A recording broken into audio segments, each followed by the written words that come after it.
Assalamualaikum warahmatullahi wabarakatuh. Bismillah walhamdulillah wassalatu wassalamu ala rasulillah Sayyidina Muhammad ibn Abdillah wa ala alihi wa sahbihi wa mawalah wa la hawla wa la quwata illa billah. Subhanaka la ilma lana illa ma 'allamtana innaka antal alimul hakim. Allahumma 'allimna ma yanfa'una wanfa'na bima 'allamtana wa zidna ilman wa fahman. Allahumma arinal haqqa haqqan warzuqna ittiba'a wa arinal batila batilan warzuqna ijtinaba. Walhamdulillahi rabbil alamin. Amma ba'd. Bapak-bapak, ibu-ibu, saudara sekalian yang dirahmati Allah Subhanahu wa taala, syukur alhamdulillah pagi hari ini kita masih ditakdirkan oleh Allah bisa melakukan ketaatan, bisa melakukan sholat subuh berjamaah. Moga-moga Allah Subhanahu wa taala menerima semua amal soleh kita. Amin ya rabbal alamin. Yang kedua, para jamaah sekalian, materi pagi hari ini judulnya adalah sukses bersama masalah. Kenapa tema ini kita buat? Biasanya kalau kita ketemu yang konsultasi, rata-rata yang konsultasi kepada kami itu membawa masalah sing ora enak. Nek gawa masalah enak yo jarang konsultasi. Ora perlu dianggap biasa. Padahal yono wong kena masalah enak tapi malah gak sukses. Enten Mbak? Oh enten preman temperapatan kena masalah enak sehat kuat ngono ganggu wong. Ngoten niku sukses mboten? Nah, ngoten niku nggih. Oleh karena itu para jamaah sekalian, tema ini kita buat supaya kita nanti punya prinsip, punya pegangan supaya enggak terombang-ambing, nggak terkena tipuan melihat dunia. Kata orang Jawa itu sawang sinawang. Kamu hanya melihat tampilan aja luar, tapi kamu harus punya pegangan, prinsip sukses sak tenane iku apa sih? Wong sukses itu. Karena dalam bahasa Arab sukses itu dalam Al-Qur'an populer menggunakan dua kata, al-falah sama al-fauz. Al-falah sama al-fauz. Kalau di percakapan umum menggunakan najah, ma'an najah, semoga sukses. Tapi kalau di dalam Al-Quran biasanya menggunakan dua kata yang populer, yaitu al-falah sama al-fauz. Qad aflahal mu'minun. Sungguh beruntung atau sukses orang kalau masih punya iman. Loh, sampai Quran itu mengatakan sukses itu bukan dilihat dari sisi aksesoris. Awakmu loro wis 5 tahun tapi imane gak berubah, gak sampai terpengaruh kon tak obati waras pindah agama ya enggak terpengaruh itu, tapi tetap pokoknya imanku harus saya pegang sampai menghadap kepada Allah walaupun loro tapi imane tambah kuat. Sukses sama mboten? Sukses. Tapi sehat nggih, tapi malah ditawari jodoh engko wanteng suwoge ya digaweno omah kei mobil tapi syaratnya pindah agama. Mari ngono dia nikah pindah agama. Enak Pak uripe Pak secara donya. Ngoten niku sukses apa mboten? Masyaallah Radhatul Jannah hebat. Ora terpengaruh blas ya karo donya. Langsung bisa menemukan definisi sukses. Para jamaah sekalian, yang pertama yang akan kita bahas adalah hubungan takdir dan masalah. Ini basicnya ya. Ternyata apapun yang menimpa kita, enak dan tidak enak, itu ada peran takdirnya Allah. Cuma kadang-kadang manusia kan ketipu. Aku iki sugih ya karena upayaku re. Aku iki sekolah ya. Aku iki ya belajar ya. Aku ini sekolah, aku ini belajar. Iso pinter terus dadi pegawai lalu oleh duit akeh. Kan kadang-kadang mikir kaya ngoten Pak nggih. Lah ngoten niku kudu hati-hati karena secara tauhid apa yang menimpa kita itu perannya Allah. Secara syariat memang ada perannya kita, ikhtiar kita. Nah itu di dalam agama itu diletakkan pada porsinya. Iya awakmu oleh itu karena ikhtiarmu, tapi eling yo iki nang kerajaane Gusti Allah. La yaqa'u fi mulkihi ma la yuriduhu. Tidak akan terjadi di kerajaannya apa-apa yang tidak dikehendaki. Makanya para sahabat itu punya zikir masyaallahu kan wa malam yasha lam yakun wala haula wala quwata illa billahil aliyil azim. Apapun yang dikehendaki Allah terjadi. Kalau enggak dikehendaki ya tidak terjadi. Ya, tidak ada daya kekuatan kecuali dengan izin dan pertolongan Allah. Itu sampai jadi zikir pagi dan petang loh, Pak. Sahabat itu ada yang khusus mendikirkan kalimat itu untuk menguatkan apa? Keyakinannya. Akhirnya sahabat itu gak gampang wedi, Pak. Dikandani omahe kebakaran ini sewantai, saya kerja aku tak selesaikan akadku karena wa'aufu bil uqud. Aku harus memenuhi akad kerjaku ini. Ngono mulai nang kampunge omahe sing liyane kobong, omahe dhewe gak kobong, Pak. Loh, coba bayangkan. Kenapa? Karena yakin terhadap pertolongan Allah Subhanahu wa Ta'ala. Para jamaah sekalian, maka apapun yang menimpa kita, enak gak enak itu ada perannya Allah. Surat At-Taghabun ayat 11. Ma asoba min musibatin illa bidnillah. Apapun yang menimpa kalian, enak gak enak, itu ada izin dan kehendaknya Allah. Itu. Nah, yang menimpa kita itu akhirnya dijelaskan oleh Al-Qur'an. Satu surat di surat Al-A'raf ayat 168, wa balaunahum bil hasanati wassayiat. Kami memberikan bala, ya, timpaan sesuatu berupa yang hasanat, yang enak-enak, kayak sehat, ya, dikai duit 1 M. Pengen, Pak? Pengen. Wajar, duwe hawa nafsu ya mesti pengen, ya. Umpama malaikat ini gede-gede apa duwe soalnya gak duwe hawa nafsu, nggih. Wa balanahum bil hasanat, sugih, sehat, anak nurut, istri nurut, ya, nyenengo, suwedeng, Pak, ya. Wa balanahum bil hasanat, tapi juga dikasih wassayiat, tapi dikasih yang buruk. Ya, baik ini maksudnya persepsinya manusia. Sehat ya menurut persepsi manusia itu ya enak, baik, ngaten Pak nggih. Makanya ayat yang lain juga mengatakan wa nablukum bisarri wal khairi fitnatan. Kami terus-menerus menggunakan fi'il mudhari', Pak. Bukan fi'il madhi. Berarti istimror. Mulai teko kandungan sampai nanti mau wafat itu bergantian, Pak, yang menimpa, enak gak enak. Ono sing enake rada dawa, gak enake rada titik. Ono sing gak enake dawa, enake mek titik. Nah, jenengan purun sing pundi? Sing enak dawa. Enggak dawa. Lah masalahnya jenengan bukan panitia. Masalahnya ngoten nggih. Kita cuma peserta. Ya, di kerajaan ini kita cuma peserta, Pak. Gitu. Ono panitiane yang diperintah sama Allah Subhanahu wa Ta'ala. Ibaratnya apa? Kita ini dapat jatah masing-masing.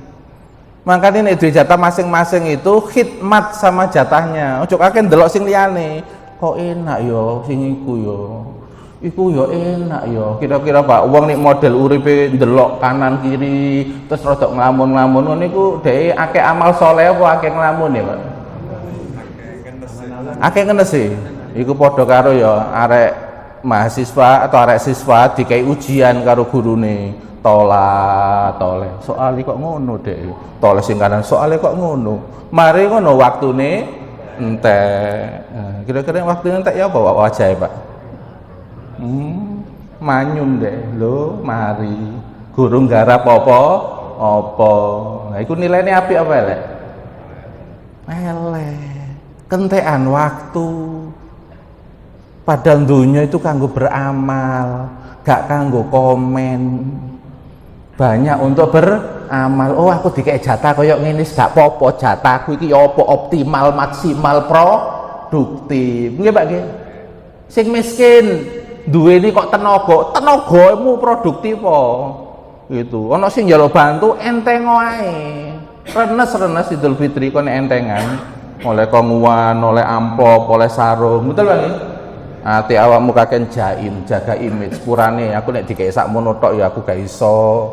Anakku telu ya apa hitungane iki ya gak cukup. Mari ditawari kerja sing titik-titik ngono iku rada jaim. Kira-kira iku nek Idul Fitri oleh kongkon apa to?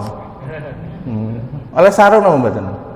Mboten sing soge-soge batin awakmu kok adik modele kaya ngono. Sapa sing ngiling? Ya, enggak ada yang berkesan. Nggih Pak nggih? Enggak ada yang berkesan. Kok ketinggalan kok rada mikir teman jenengan nggih. Kok eling-eling sapa nggih. Masyaallah nggih. Jadi ternyata ketika Allah itu punya takdir, nanti kalau belajar di pesantren itu kan ada takdir mubrom, ada takdir mu'alaq. Nah itu sebenarnya dikasih bahasan itu jenengan supaya proporsional. Nek takdir mubrom iku aja mbok pikire berubah. Aku kok lanang yo. Kok enak ya dadi wedok, tak ngubarek dadi wedok yo bahaya iki, bahaya. Nek takdir mubrom iku wis gak usah dipikir, kok bapak ibuku sing model ngene, jane enak lho di bapak ibu koyo ngono. Nah, iki gak paham. Itu. Nek wis ngono iku gak usah bersedih, wis dalane ngono. Mesti ana manfaate meneh di kemudian hari. Itu takdir mubrom, gak usah dipikir. Nah, cuma yang kedua ada takdir mu'alaq. Takdir yang punya potensi berubah dan kita nggak dikasih tahu. Sampai wafat itu berubah beneran apa enggak kita juga nggak dikasih tahu. Nah itu Pak, gamenya di situ Pak, tantangannya di situ. Ono sing dikei rodok mikirnya rodok bundeli pas cilik ngoten. Engko nek dhek mikire kok aku wis goblok wis gak usah belajar, gak usah sekolah, gak usah maca-maca, gak usah sinau. Kira-kira nggih nek sampai tuwek goblok terus sama mboten? Goblok terus. Wong masalah bodoh karo pinter itu mu'alaq ya, takdir mu'alaq harus proporsional. Makanya kalau yang menimpa kita itu takdir yang enak itu masih mu'alaq ya jok kaget suatu saat moro-moro berubah. Misalnya kok awal-awal di takdir sugih, bisa nggak Pak mendadak dalam waktu 5 menit langsung miskin, bisa nggak Pak? Bisa nang aja itu kena gelombang tsunami dadak habis searsip perusahaan nih. Mati laporan nang Jakarta dibuktinya RCP kok ono nang kene wesan. Yo gak dadi apa-apa mari tsunami. Terus omahe entek, mobil entek. Terjadi napa mboten? Terjadi gitu loh. Makanya kalau yang mu'alaq itu kan enggak bisa dijadikan sok-sokan, Pak.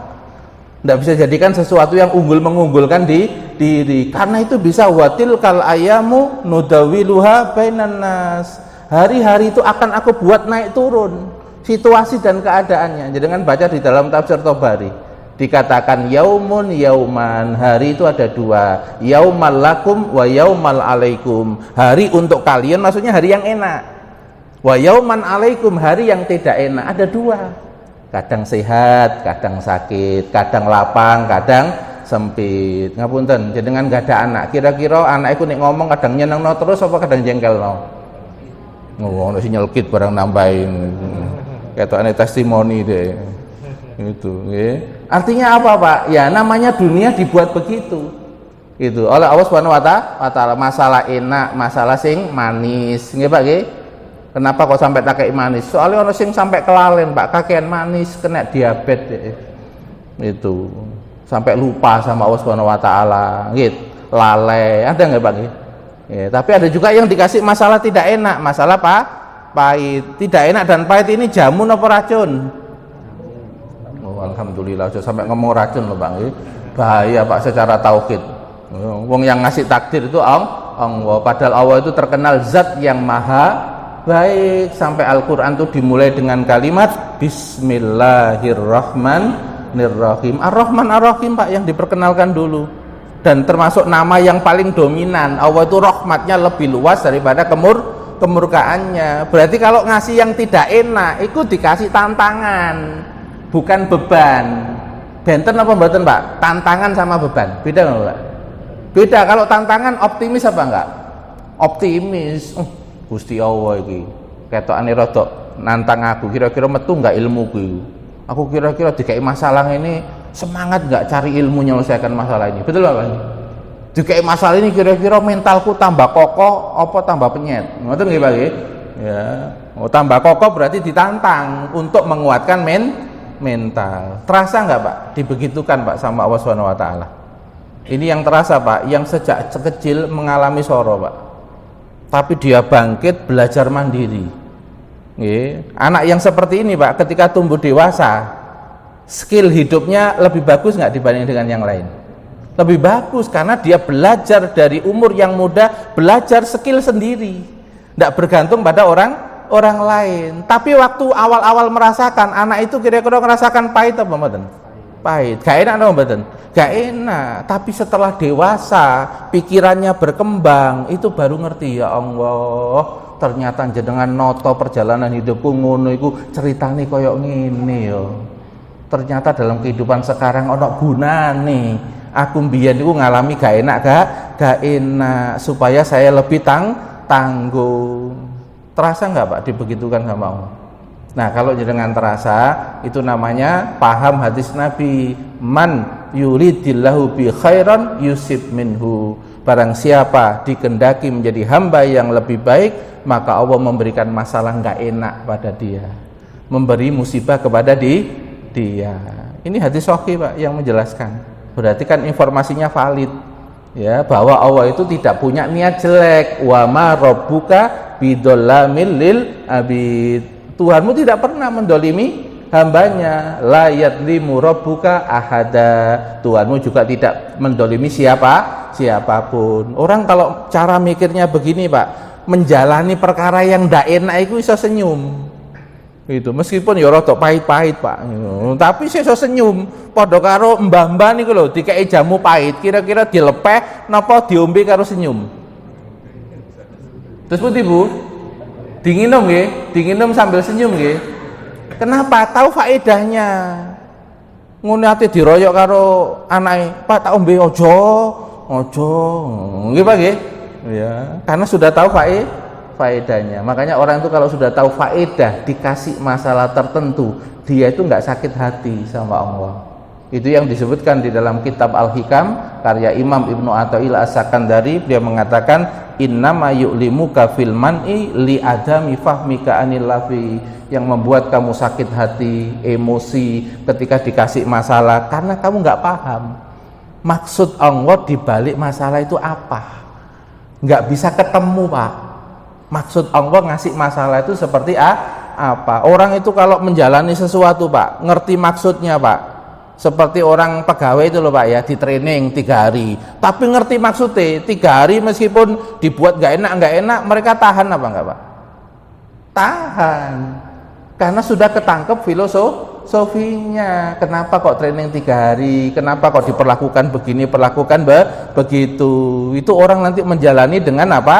Dengan senang hati, sampai bisa mengucapkan kalimat alhamdulillah ala kuli halu. Ngalami gak enak itu, saya iso alhamdulillah ala kuli hal. Kenapa? Dibantu oleh mindset Pak, cara mikir yang lebih tinggi itu. Sampai orang-orang soleh Pak di kitab Al-Hikam itu mengatakan begini, musibah bagi orang soleh adalah hari raya buat mereka. Hari raya itu sedih apa seneng toh Pak?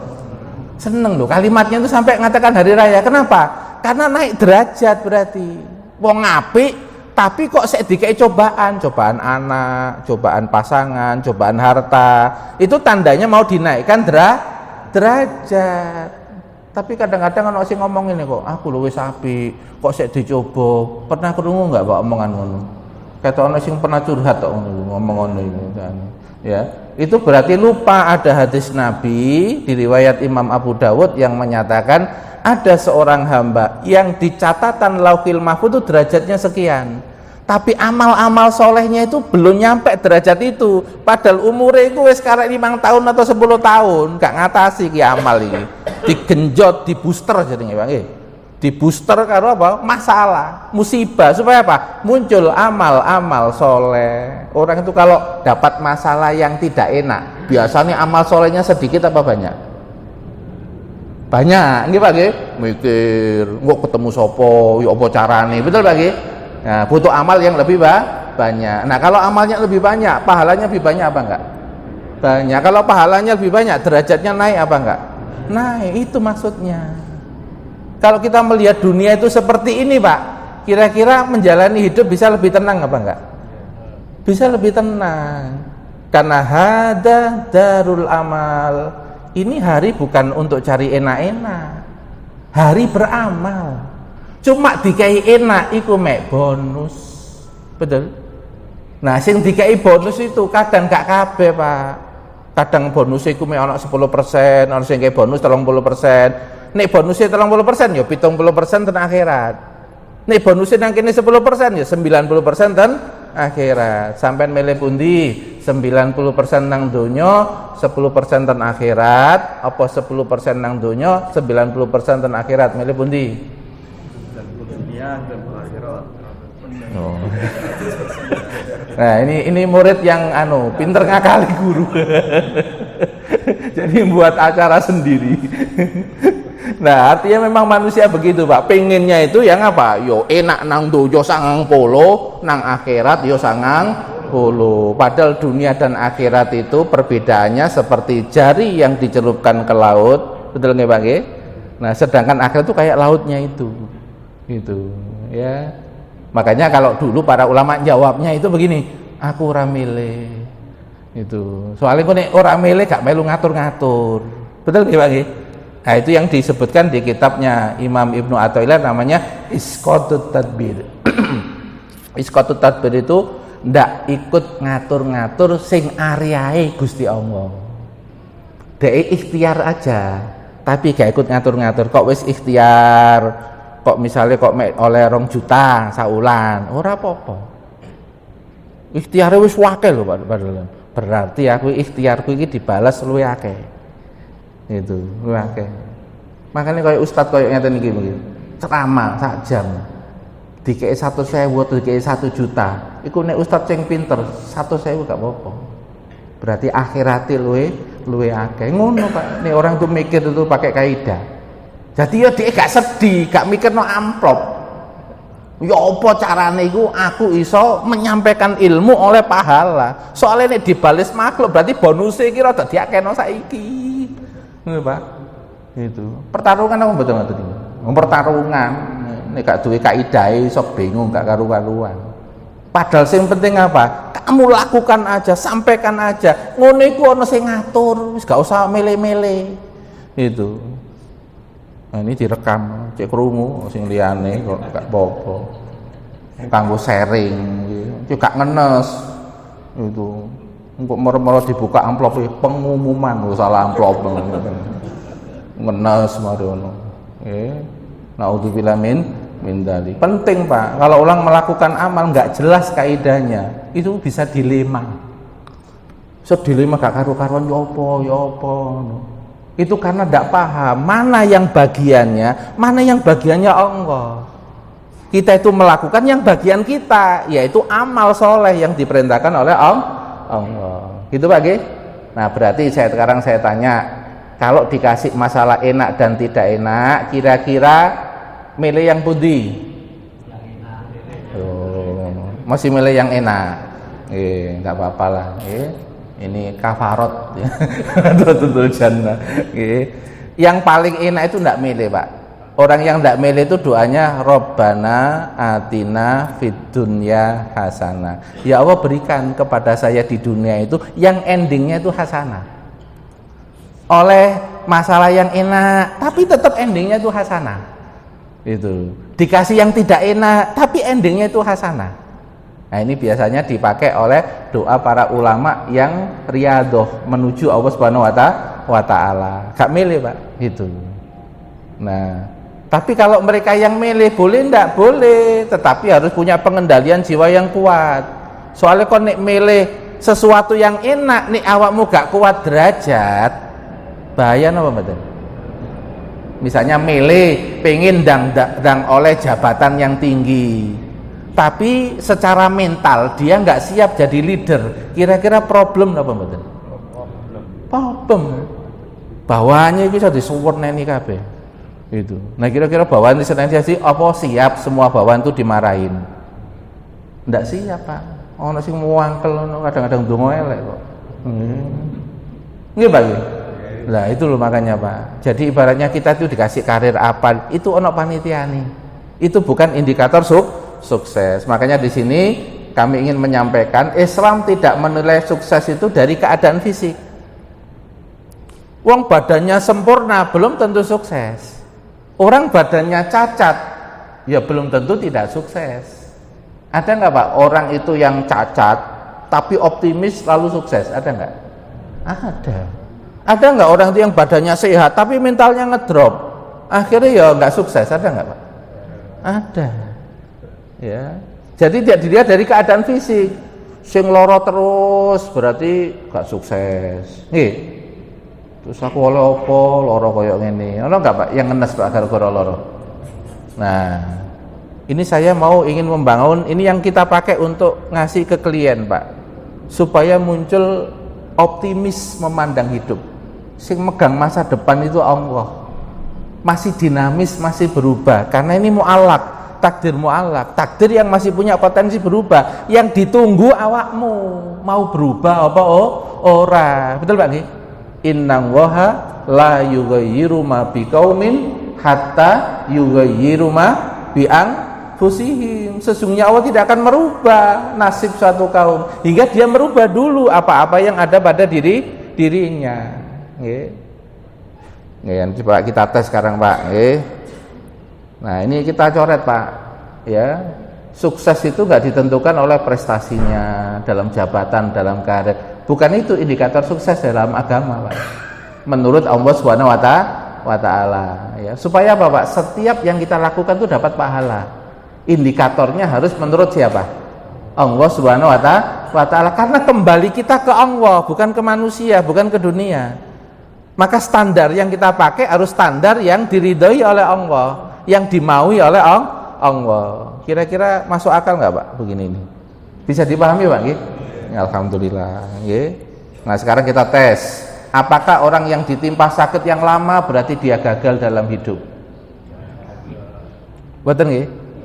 Nah, kalau nih lama timpa sakit gagal, Nabi Ayub ya suwe lorone. Mosok wani kita ngomong Nabi Ayub terus gagal ngono. Awakmu kok urip kok turu wae nang lara gitu ya. Memang dikasih masalah yang tidak enak berupa sakit, sudah ikhtiar berobat tapi masih belum diberikan kesembuhan. Bukan berarti dia gagal, dia sedang menjalani masalah yang tidak enak ya. Nanti di bawah kita akan melihat indikator sukses itu gimana ya. Yang kedua, apakah orang yang sering sehat otomatis sukses? Boten. Sing sehat-sehat itu sing korupsi itu sing sehat-sehat atau sing sakit? Sing sehat. Ngira nggih. Nek sakit ya iso mikir apa? Gak sempat kok. Ya jane pengin, cuma ya lara ngono. Nggih Pak nggih. Ya jenenge hawa nafsu nggih. Apakah orang yang lama dalam kemiskinan sama dengan gagal? Aku kok suwe ya 50 tahun gak meningkat belas gitu. Ya, apakah itu langsung indikator gagal Pak? Miskin itu kena miskin? Enggak. Ya. Yang kedua, apakah orang yang lama kaya itu otomatis lalu dia itu katakan sukses? Enggak. Bahkan di Rusia itu kaya tapi bunuh diri Pak, pengusaha. Ya, berarti kalau itu berarti mentalnya bagus apa enggak? Enggak, kaya tapi mentalnya enggak bagus. Ketika kena problem enggak kuat, mengakhiri hidup. Ya. Orang yang sering dalam kesempitan, apa berarti dia gagal dalam hidup? Boten. Orang itu kalau dalam kesempitan, dia ditawari namanya pahala sabar. Dan pahala sabar itu tanpa batas. Betul Pak, kalimatnya dalam Al-Quran tanpa batas. Maksudnya apa? Yang ngasih pahala langsung Allah kalau orang sabar itu. Ketokane uripe ngenes ya. Tapi sampean menang akhirat kuwaget derajate iso tingkate luwih tinggi dari sampean. Bisa terjadi apa enggak Pak? Bisa. Makanya yang ngalami nggak enak itu ketokane itu koyok lakon ngono, menangi guri ketokane.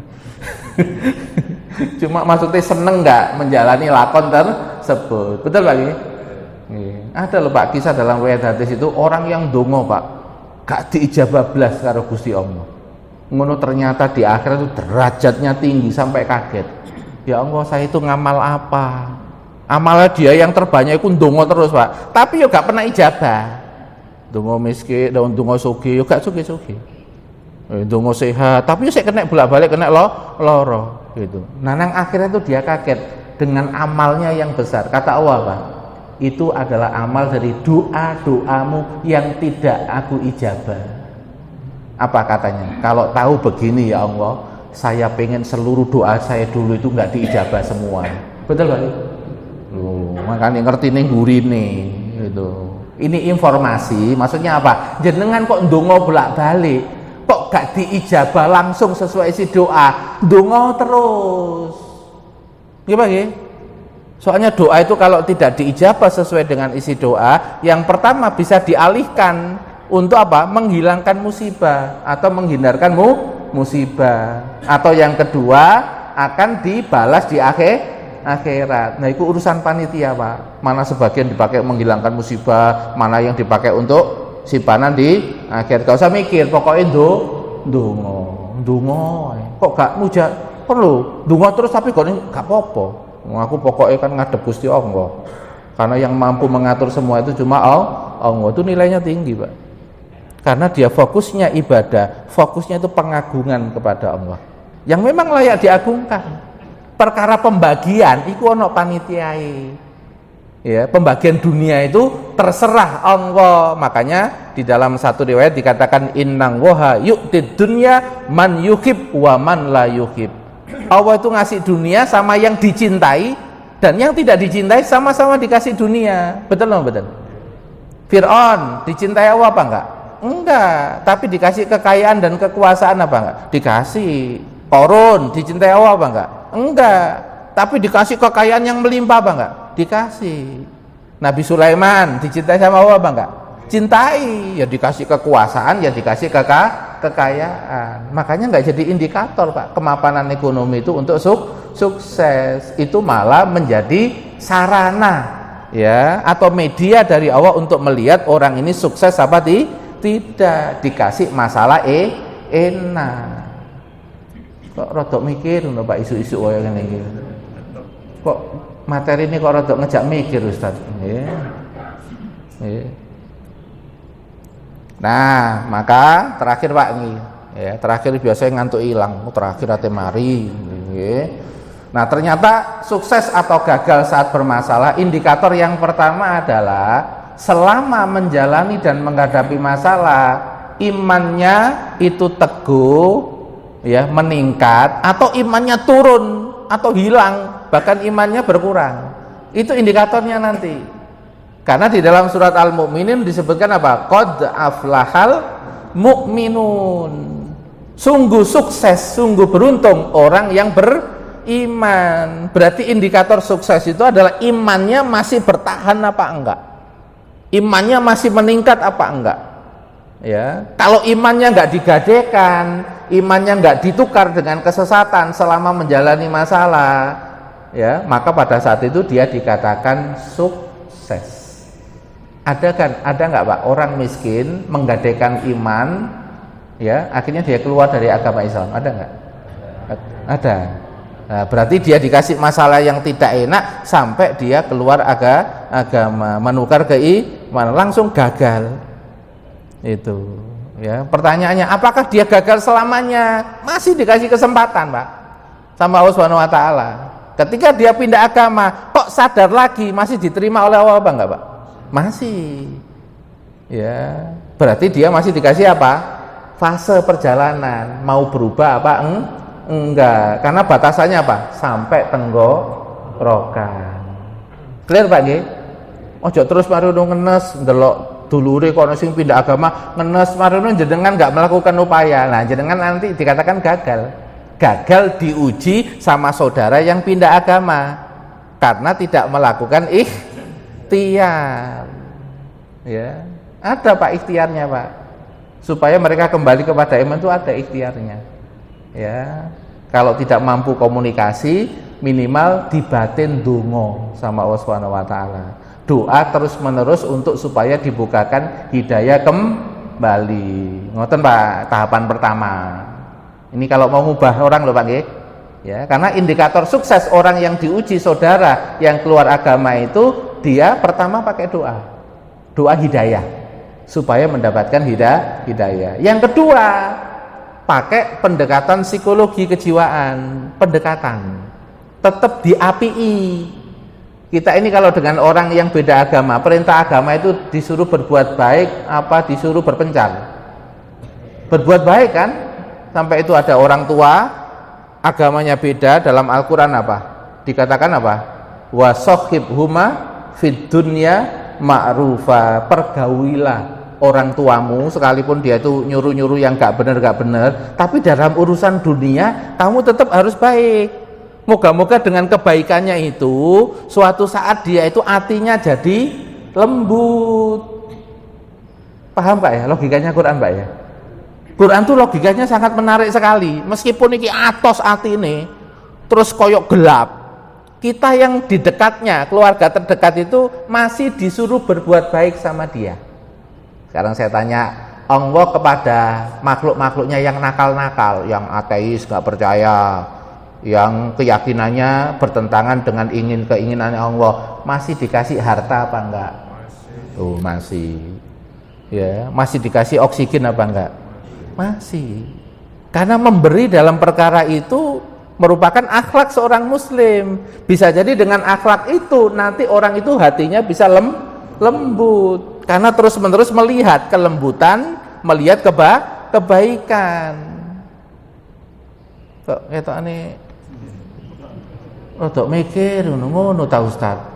Tak kira nek karo wong sing wis beda iku langsung dimusuhi ae. Wis sepurane cukup persaudaraan kita harus sampai di sini. Nggak begitu Pak, dalam konsep agama itu perjuangan itu tanpa akhir itu, hasil itu jangan diperhatikan Pak, ikono panitiae. Makanya dalam Islam itu sukses itu bukan ditentukan oleh pencapaiannya, tapi sukses itu ditentukan oleh apa, proses amal solehnya itu benar terus apa enggak. Masalah endingnya kok tidak mendapatkan itu jenengan nggak akan ditanya sama Allah. Sekarang saya tanya, ada nggak orang soleh yang anaknya kemudian nggak soleh sampai anaknya itu wafat, ada nggak? Sekarang saya tanya, apakah orang soleh itu dikatakan gagal? Nah, rada bingung Pak jenengan jawab. Tentu rada bingung jenengan, karena belum punya kaidah. Ya, orang soleh itu tetap dikatakan sukses jika orang soleh itu tidak pernah berhenti mengingatkan sampai dia ketenggorokan. Itu yang dilakukan oleh Nabi Nuh alaihissalam. Jenengan baca surat Nuh.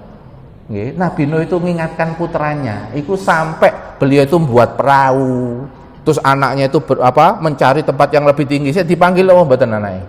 Masih dipanggil.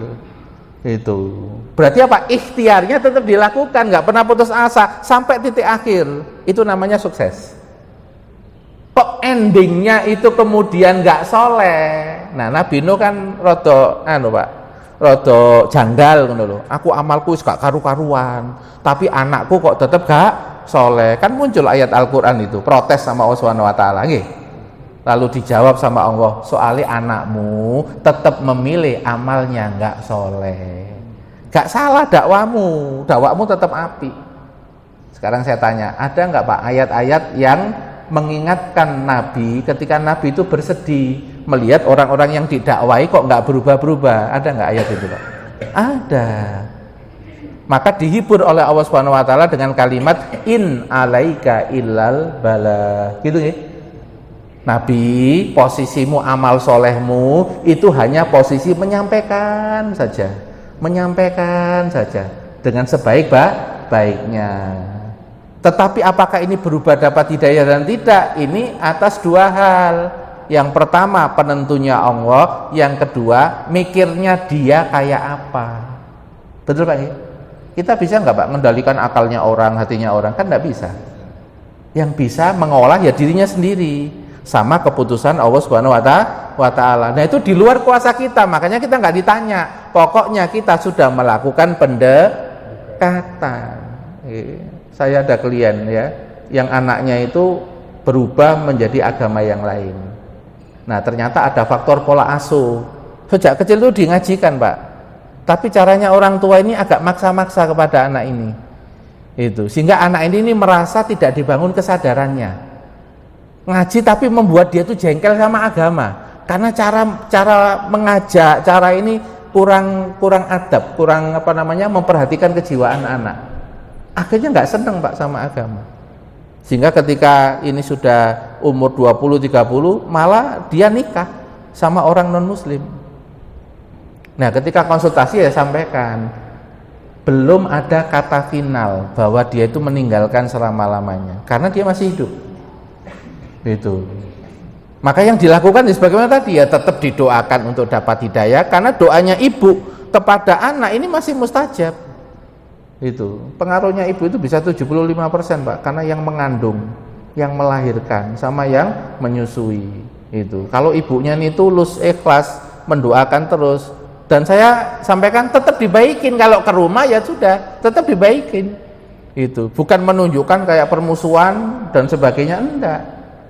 Itu wong di dalam ayat Al-Qur'an itu juga diperintahkan berbuat baiklah kepada orang yang berbeda agama selama mereka tidak mengganggu kalian, mereka tidak mengusir kalian, selama tidak memusuhi kalian. Berarti ini anak itu kok nang omah mosok musuhi mae? Enggak toh, Pak. Nah, berarti ya tetap yang baik aja. Ya moga-moga dengan kebaikan itu kuali jiwanya dulu yang pernah hilang itu bisa kemudian kembali melihat ibunya kok beda ya karo mbiyen. Setelah ngaji kok ternyata punya adab-adab etika. Berarti apa, Pak? Terisi apa enggak, Pak, jiwanya? Terisi. Moga-moga dengan tambahan bekal jiwa yang baru nanti mbok oleh teko WA, mbok ndelok TV ono acara mualaf apa-apa, bisa nggak potensi dia dapat hidayah? Bisa, Pak. Itu pokoknya jenengan tetap husnudon kepada Allah, jangan suudon kepada Allah. Ana inda donni abdi bi, aku tergantung persangkaan hambaku. Indonna khairon, kalau nyangka baik maka kebaikan akan mengarah kepada dia. Jadi maka indikator yang kedua amal soleh, Pak, selama menjalani masalah.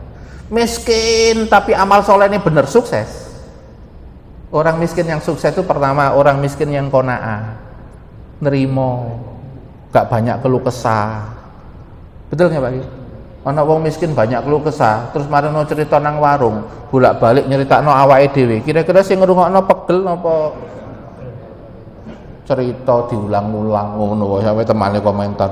Emang awakmu tok sing ngalami ngono. Aku ya padha wae. Aku ya boleh kasih do cerita mbok pek kabeh. Ana Pak omongan kaya ngono. Ketone penang, Pak. Itu. Iki Pak nggih. Lah, jadi ternyata dari sikap. Yang ketiga, dari kepribadian, Pak. Jadi selama menjalani masalah itu pribadinya itu tumbuh berkembang dengan baik apa enggak?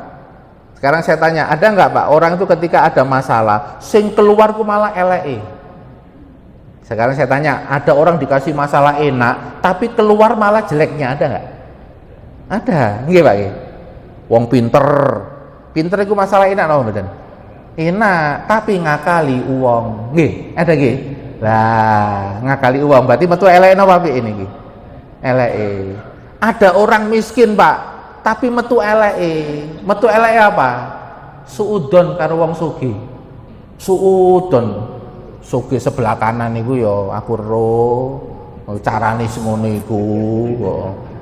Umpama aku gelem ngono ya sugih. Lah iki wong miskin sing atine elek. Itu. Ya. Kata seorang penyair ya, idza sa'a fi'lul mar'i sa'at dununuhu. Kalau orang itu perilakunya memang sudah jelek, donnya ke orang itu mesti jelek. Omongan-omongannya tuh, Pak, keluarnya jelek. Ono wong, Pak, ya lewat, Pak, ireng. Ngono dia komen, kok gosong ya wong ini. Lah iku teko komene wis ketok, Pak. Nek jerone iku iso elek. Nek wong apik, Pak, ono wong ireng, ngono iku gak kuat ngomong gosong, dia ngomong ya gak putih tapi manis. Coba bayangkan. Bisa iso ngomong, Pak, sisi positifnya bisa iso ngomong.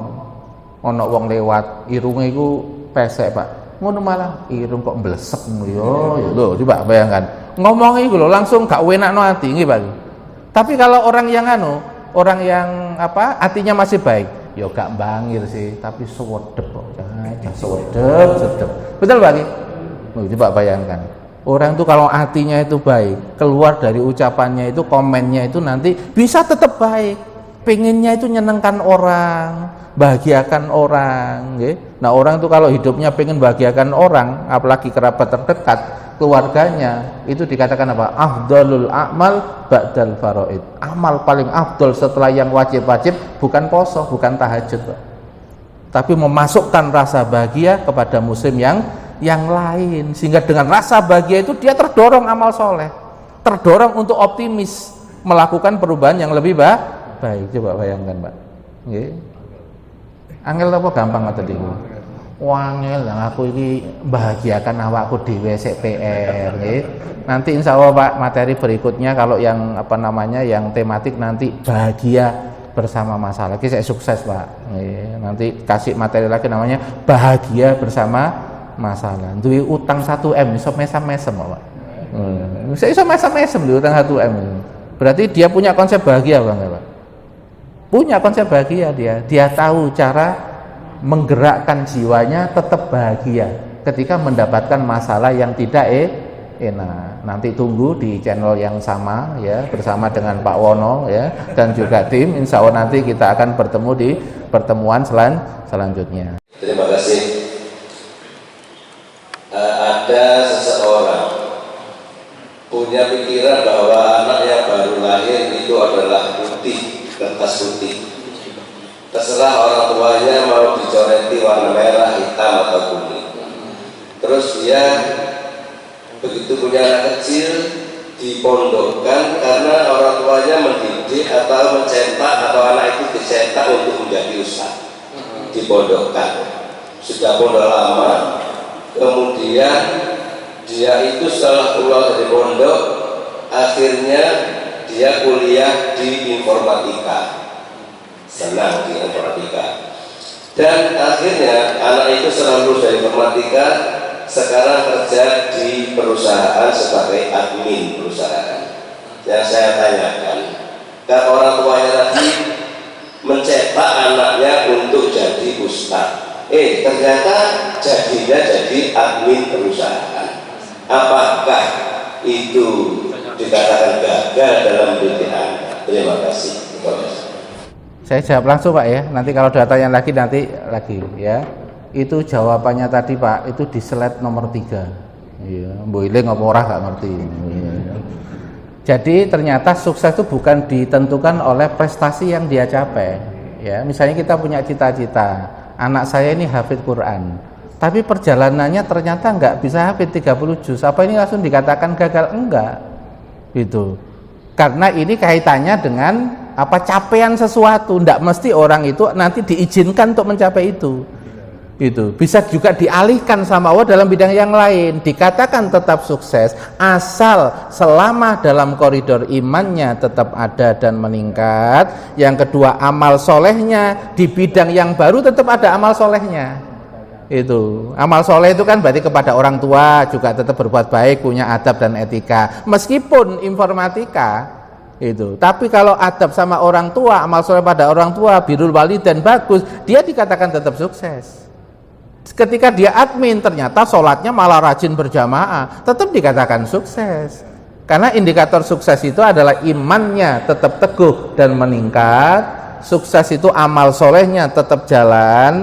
Apalagi ditambah yang ketiga Pak, ternyata ketika dia di informatika ketemu karakter yang macam-macam Pak, tapi ternyata kedewasaannya dia muncul ya, nafsul amaro. Mungkin dulu ketika belum ke pondok, mungkin saya metu di pondok dia bisa mengelola menjadi lawama, introspeksi diri, kekurangan saya apa, keterbatasan saya apa, diprogram Pak, disempurnakan sampai mutmainah. Jadi ndelok wong sing karakter elek-elek itu malah senyum.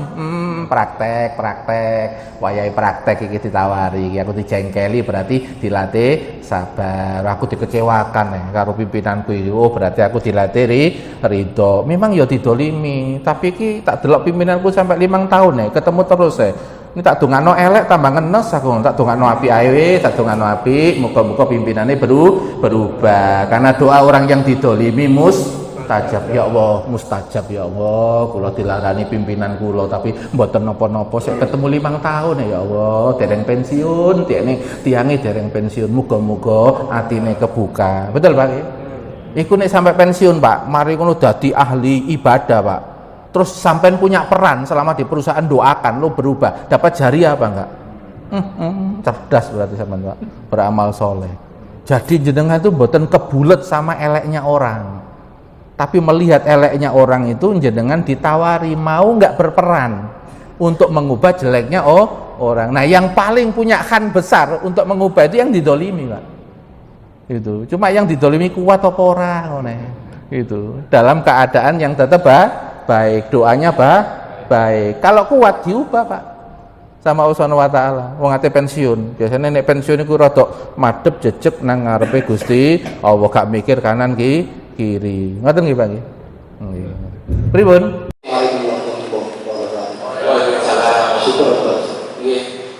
Ini ada seseorang yang kena jin itu. Iya. Terus bagaimana pengobatan? Apakah perlu di ruqyah atau gimana? Mohon penjelasan. Nggih. Jadi begini nggih, nanti kalau ada kasus-kasus yang berkaitan dengan masalah kesurupan ya, atau berkaitan dengan diganggu jin ya, itu kalau pandangan dasar Islam itu menyelesaikannya itu ada pakai pendekatan primer, ada pendekatan sekunder. Kalau kita itu hanya pendekatan sekunder, primernya ini kemudian tidak diselesaikan, maka sekunder ini nanti akan berkepanjangan. Sekunder itu termasuk ruqyah. Ruqyah kalau dalam pandangan Islam itu dia pendekatannya masih pada pendekatan sekunder. Itu. Ya, pendekatan primernya apa? Pendekatan primer itu pembenahan jiwanya. Karena teori dasarnya, kenapa jin itu sampai masuk dan mengganggu? Karena kualitas kejiwaannya ini yang nggak sempurna. Dia membuka pintu, ya, membuka pintu sehingga jin itu terus-menerus menggoda. Misalnya ada orang itu yang sedih berkepanjangan, ada yang kemudian marah, memendam marah yang berkepanjangan. Itu sama dengan dia mengundang energi, Pak, negatif untuk masuk. Karena jin itu energi, itu. Nah, kalau kemudian sudah masuk, dibiarkan terus, ya potensinya nanti bisa fisiknya kena. Itu. Nah, caranya bagaimana? Maka kalau di kami, kalau ada kasus-kasus begitu, kita baca psikologinya dulu. Kita baca kejiwaannya dulu. Ya, enggak langsung kita bacakan, Pak, ayat kursi sampai ping 7. Ya tak baca ayat kursi ya jine metu. Cuma aku pas mulai dia balik meneh masalahnya. Karena apa? Pintu jiwanya ini belum tertutup. Itu. Nah, makanya bahasa Al-Qur'an itu kan qad aflaha man zakkaha. Sungguh sukses orang yang menyempurnakan jiwanya. Zakah itu artinya at-tahur wa nama, mensucikan dan berkembang. Makanya zakat itu kan artinya pertama adalah membersihkan, yang kedua berkembang. Kenapa? Karena kalau orang mengeluarkan zakat akan ditambah sama Allah Subhanahu wa ta'ala, ma naqasa malun min shadaqatin. Harta tidak akan berkurang ketika orang itu sedekah. Maka ngartikan qad aflah man zakah itu memang bisa pakai sungguh beruntung orang yang membersihkan jiwanya. Itu tahapan awal aja, membersihkan jiwa. Tapi kalau pakai arti yang lebih komprehensif, sungguh beruntung orang yang menyempurnakan jiwanya. Karena keadaan jiwa itu ada yang amarah dulu, metu elek, amarah. Nah, ini dinaikkan ke lawama supaya bisa introspeksi. Ngolok-ngolok bukan ngolok-ngolok orang, ngolok-ngolok bukan ngolok-ngolok keadaan, laum mengolok-ngolok dirinya sendiri. Awakmu sih lemah, awakmu duwe karakter iki lho, bawaan sejak kecil rodok ngenesan, rodok manyun, rodok sedih, akhirnya kon gak produktif, fight-nya kurang, iki diatasi, kok kurang fight iki diatasi. Jadi dia lebih banyak evaluasi ke dirinya, Pak, nggak banyak nyalakan. Nah, kuno terlalu nekan Nah, kuno terlalu nekan itu ya gak bisa dikendalikan, itu luarnya kita. Itu. Maka yang kita lakukan adalah apa? Lawama itu adalah mengoreksi diri terus. Lalu kemudian punya program untuk menyempurnakan diri, lawama namanya. Kalau ini rutin istiqomah, Pak, naik, Pak, nanti menjadi nafsul mutmainnah. Baiknya nanti mudah keluar, ringan. Kalau mutmainnah itu nanti gandengannya dengan muksinin. Ya, lawama itu nanti gandengannya dengan sobirin. Ya, gandengannya dengan sobirin, dia mengendalikan, mengelola terus. Tapi kalau sudah mutmainnah itu gak maksa-maksa, Pak. Ya, dia kebaikan itu akan ringan. Jadi begitu, Pak. Nanti kalau ada kasus begitu, tidak cukup hanya dengan diruqyah, tapi pribadinya anak ini harus kemudian diedukasi. Itu. Ya, saya dulu sama istri juga nangani yang ruqyah begitu, pakai cara lama. Tapi lama kelamaan yo pegel, Pak. Iya, aku kadang sampai mau rumah sakit pernah, itu pegel gitu. Maka yang terbaik menjadi enteng ketika apa? Ketika yang konsultasi ini kita tata pikirannya. Ini toko jarak jauh ada DKI WA, tulisan-tulisan, ngechat gitu, noto toko jarak jauh. Ya, nah nanti kemudian yang ketiga, nanti biasanya kita kasih doa. Doa tapi konteksnya untuk kejiwaannya. Misalnya orangnya itu jiwanya itu cemas dan khawatir. Berarti nek cemas dan khawatir obatnya itu doa-doa tawakal. Ya Allah saya pasrahkan, misalnya dia itu takut tentang masa depannya, ya Allah saya pasrahkan apa baiknya masa depan saya, suksesnya masa depan saya, engkau yang mengatur. Ya kita kasih kalimat-kalimat itu untuk membangun jiwa, sing megang masa depan gak awakmu, gak wong tuamu loh ya, gak sopo-sopo, sing megang itu Gusti Allah.